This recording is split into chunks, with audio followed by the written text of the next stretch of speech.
Amis internautes, bonjour. Aujourd'hui, nous sommes en présence de M. Seydi Gassama d'Amnesty International Section Sénégal. Il va nous entretenir sur la peine de mort qui est agitée depuis un certain temps au Sénégal et bien sûr le manque d'implication de l'État face à la pauvreté grandissante dans certaines zones considérées comme des zones criminogènes. M. Gassama, depuis un certain temps, l'idée de la restauration de la peine de mort est agitée, bien sûr face à la recrudescence de la violence. Vous, en tant que militant des droits de l'homme, qu'est-ce que vous pensez vraiment de ce débat-là, d'autant plus que même l'ONG Jamra a demandé l'organisation d'un référendum pour le rétablissement de la peine de mort? Écoutez, nous ne sommes pas surpris par ces demandes ou ces appels à la restauration de la peine de mort. Nous observons pratiquement la même situation dans tous les pays du monde, même dans les pays européens qui ont aboli la peine de mort depuis maintenant une bonne trentaine d'années. Lorsqu'une série de crimes crapuleux se multiplient dans les pays, lorsque par exemple ces pays ont été confrontés à des attaques terroristes qui ont tué des dizaines, des centaines de personnes, quelques voix se sont élevées pour dire qu'il faut ramener la peine de mort. Cela est dû au fait que beaucoup de personnes dans le monde croient que la peine de mort a un effet dissuasif, que la menace de vous tuer lorsque vous tuez quelqu'un a un effet dissuasif. Malheureusement, à la vérité des faits, cette dissuasion n'existe pas. Elle n'existe pas simplement parce que lorsque vous comparez les statistiques de certains pays qui ont aboli la peine de mort, si on prend les pays d'Europe du Nord notamment, vous savez qu'en Suède, on est en train de fermer les prisons faute de prisonniers. Et si vous prenez les statistiques des pays d'Europe du Nord, qui sont des pays où le système politique et économique est un système qui offre beaucoup de... Il y a un système qui repose sur la compassion et sur le fait que l'État ne doit laisser personne à la marge de la société. C'est ça le modèle nordique. C'est des systèmes politiques où, depuis Olof Palme, c'est des systèmes qui reposent sur un modèle de compassion, où l'État est investi de la mission de faire en sorte que personne ne soit laissé à marge de la société. Donc, ce système politique a permis à ces pays-là de réduire considérablement la délinquance en donnant des opportunités à l'ensemble de la population et du coup à réduire la peine de mort, la criminalité à sa plus simple expression. Cela ne signifie pas que dans ces pays il n'y a pas de noirs, il n'y a pas de musulmans. Si vous allez au Danemark, si vous allez en Suède, si vous allez en Norvège, vous allez voir des milliers de femmes voilées dans les rues.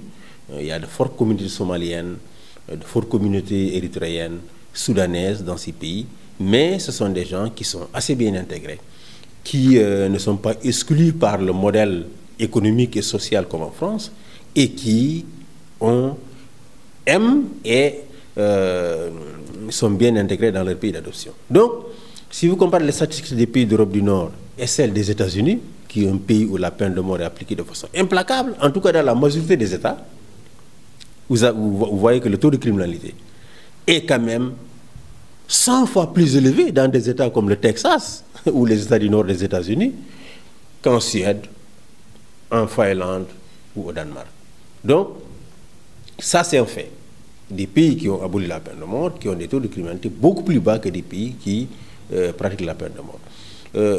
Beaucoup de nos islamistes se réfèrent à la charia pour demander l'application de la peine de mort en disant si on l'applique, on va réduire la criminalité.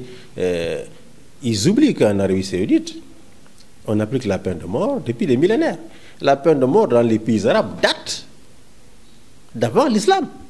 La loi du talion, elle a existé dans les pays arabes avant l'islam. Et l'islam est venu justement consacrer à nouveau cette loi du talion. Depuis, on exécute des personnes dans ces pays. Tous les jours en Arabie Saoudite, en Iran, on exécute des personnes de la façon la plus cruelle. Mais cela n'a pas empêché à la criminalité de continuer à prospérer dans ce pays. Pas du tout. Donc, l'argument de la dissuasion est un faux argument en réalité, soit les gens se trompent en pensant que la dissuasion était en pensant que la peine de mort était dissuasive, soit ils se trompent par ignorance, soit ils cachent, soit ils utilisent cet argument pour cacher l'instinct de vengeance qui les anime. Nous sommes des êtres humains, on a cet instinct primaire qui fait que lorsque un meurtre est commis, la société veut se venger. La famille veut se venger et la société veut se venger. Et cette vengeance, dans un État organisé, ne peut être exercée que par l'État. Ça ne peut être des vendettas ou des représailles entre tribus ou entre familles. Dans un État organisé, comme c'est le cas maintenant dans les pays arabes et dans la plupart des nations du monde, c'est l'État qui a le monopole de la violence et c'est l'État qui peut exercer la vengeance. Évidemment, en enrobant le tout dans le cadre de procédures judiciaires prévues par les lois nationales. Donc, l'effet dissuasif n'existe pas. Et foncièrement, la peine de mort ne sert qu'à une chose: permettre aux familles des victimes, permettre à la société d'obtenir vengeance, n'est-ce pas, par l'intermédiaire de l'État. C'est ça le but ultime de la peine de mort. Et pour cette raison, nous ne pensons que la peine de mort, le but de la justice ne doit pas être d'abord de se venger, mais la peine de mort comporte en elle-même beaucoup de risques. Beaucoup de risques d'erreurs judiciaires. La justice, elle est rendue par des hommes.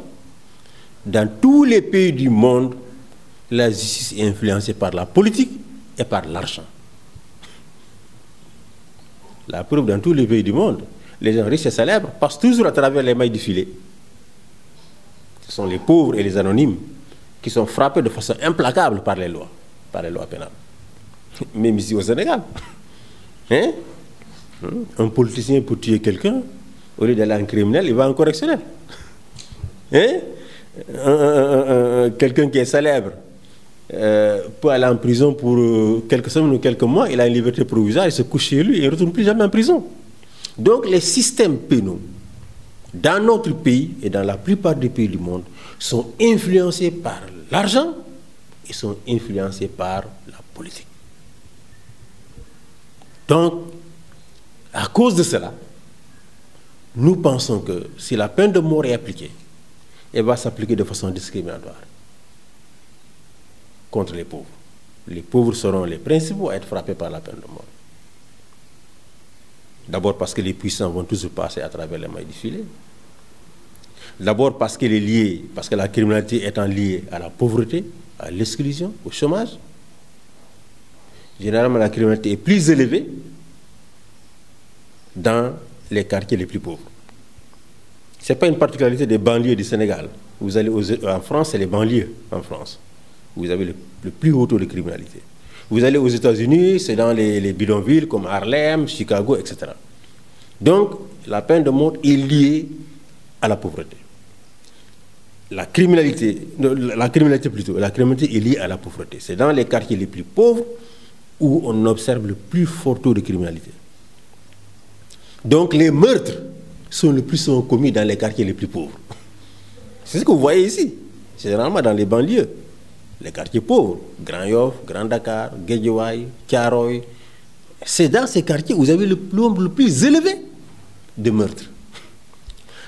Or, si vous devez exécuter également les meurtriers, c'est dans ces quartiers que vous allez exécuter le plus de personnes. Donc la peine de mort frappe de façon discriminatoire les riches et les pauvres. Et pour cette raison, elle est injuste. Hein? Elle est foncièrement injuste. Parce que au lieu que les États s'attaquent aux causes de la peine de mort, qui sont de leur responsabilité, ils préfèrent lutter. Au lieu que les États s'attaquent aux causes de la criminalité, et les États, il est plus commode, plus facile pour eux de s'attaquer aux effets de la criminalité. C'est-à-dire les meurtres, les agressions, qu'aux causes de la criminalité. Les causes profondes de la criminalité, je viens de le dire, c'est la pauvreté, c'est l'exclusion, c'est le manque d'opportunités. L'horizon est bouché pour des milliers de jeunes Sénégalais dans nos banlieues. Pas seulement de Dakar, mais dans les banlieues, les quartiers pauvres de toutes les villes du pays. L'horizon est bouché pour des milliers de jeunes gens. C'est d'ailleurs ce qui les pousse à affronter la mer. En sachant qu'ils ont 80% de chances de mourir, ils décident quand même d'affronter la mer. Donc l'horizon est bouché pour ces gens-là. Et lorsque vous êtes dans une situation où des jeunes sont aussi désespérés,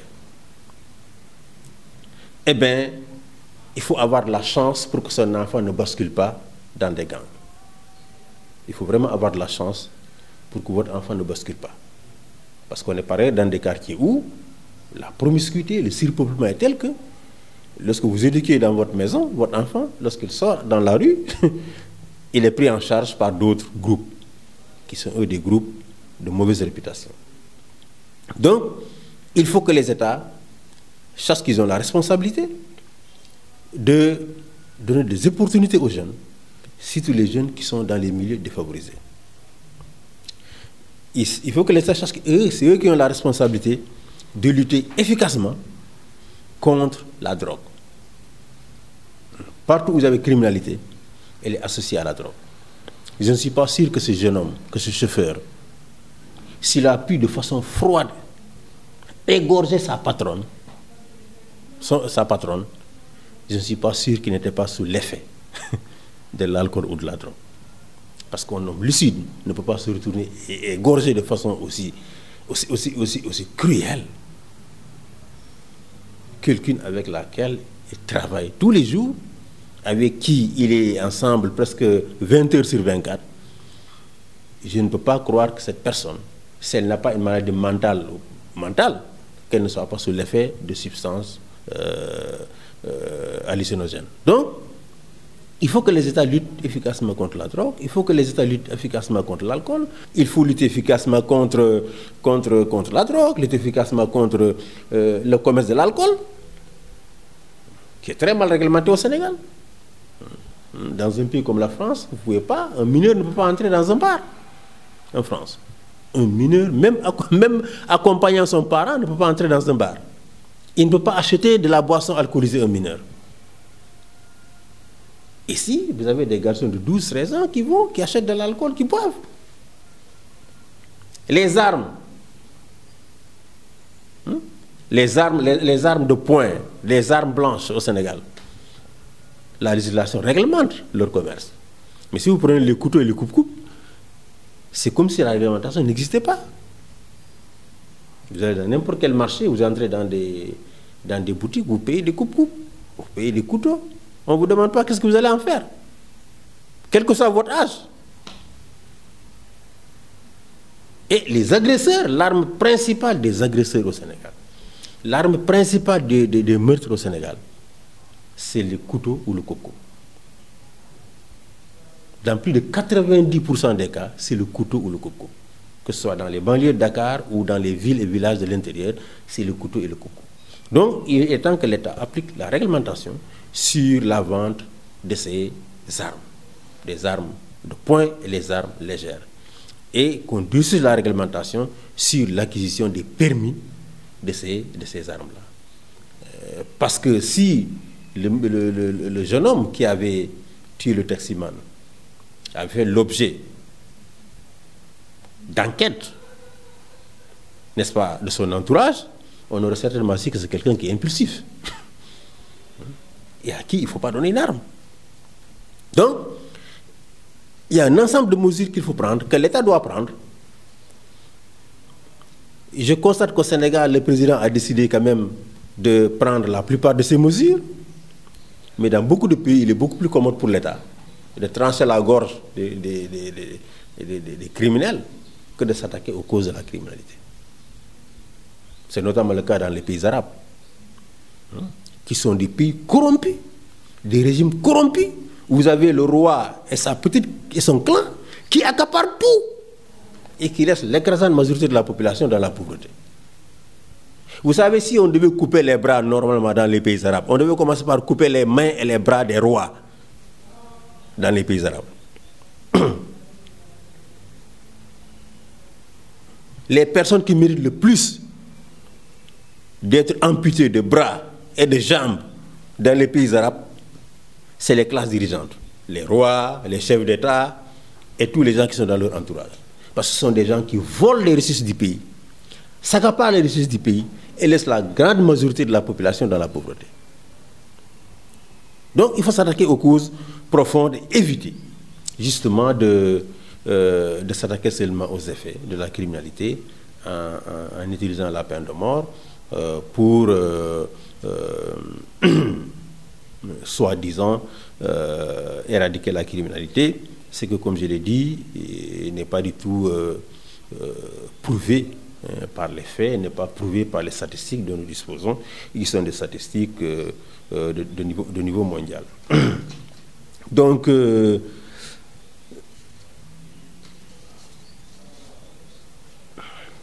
je voudrais aussi dire, à l'endroit des hommes politiques sénégalais, en l'occurrence des hommes politiques de la banlieue, j'ai constaté une chose, c'est que les plus grands partisans de la peine de mort, ils sont les hommes politiques des banlieues, de Dakar notamment. En tout cas, ceux qui sont au pouvoir en ce moment avec Macky Sall, Seydina Fall et d'autres, ils sont tous pour la peine de mort. Ignorant que cette peine de mort est liée à la pauvreté, à la misère et à l'exclusion qui frappent les quartiers où ils ont été élus. Ces élus, ces maires, ces députés, issus de Guédiawaye, de Pikine, de Thiaroye, de Yeumbeul, surtout ceux qui sont au pouvoir avec Macky Sall, les Seydina Fall et autres, sont les plus grands partisans de la peine de mort. Mais cela cache une chose, leur incompétence, leur incapacité à apporter une solution aux problèmes de misère, d'exclusion, de manque d'opportunités des jeunes et des populations de ces quartiers, qui sont dans un dénuement total, qui habitent dans des logements inadaptés. Les gens sont dans des eaux parfois toute l'année. Donc, ces messieurs devraient avoir honte de se mettre dans les médias et de dire nous voulons la peine de mort. Parce que si la peine de mort est appliquée, ce sont les gens de leur quartier qu'on va exécuter. C'est là où il y a plus de crimes, c'est là où il y a plus de meurtres. Donc je leur demande de faire preuve de retenue, d'arrêter de narguer les gens qui les ont élus. D'ailleurs, dès qu'ils sont élus, généralement, ils quittent ces banlieues. Même quand ils ne quittent pas ces banlieues, ils commencent par transformer leur maison, en faire la plus belle maison du quartier, élever les murs les plus hauts possibles, avoir des gardiens de tous les côtés et se déplacer accompagnés de gorilles. De gorilles. Ils deviennent pratiquement étrangers dans leur propre milieu. Donc il faut qu'ils arrêtent. Ce que les populations de la banlieue attendent d'eux, c'est qu'ils utilisent leur proximité avec le pouvoir, leur présence à l'Assemblée nationale, au gouvernement, pour développer ces banlieues, pour développer ces quartiers. Et non pas demander à ce que des lois soient adoptées, n'est-ce pas, pour tuer leurs enfants. Pour tuer leurs enfants. Nous sommes prêts à les dénoncer partout. Parce que nous savons que ce sont des gens qui sont des hypocrites. Des incapables, des incompétents, qui ne sont pas en mesure de répondre aux besoins pour lesquels on les a élus. Voilà, je vous remercie. C'est moi qui vous remercie. Voilà, nous recevions aujourd'hui M. Seydi Gassama d'Amnesty International de section Sénégal. Il nous a entretenu de l'idée de la peine de mort qui est agitée depuis un certain temps, bien sûr face à la recrudescence de la violence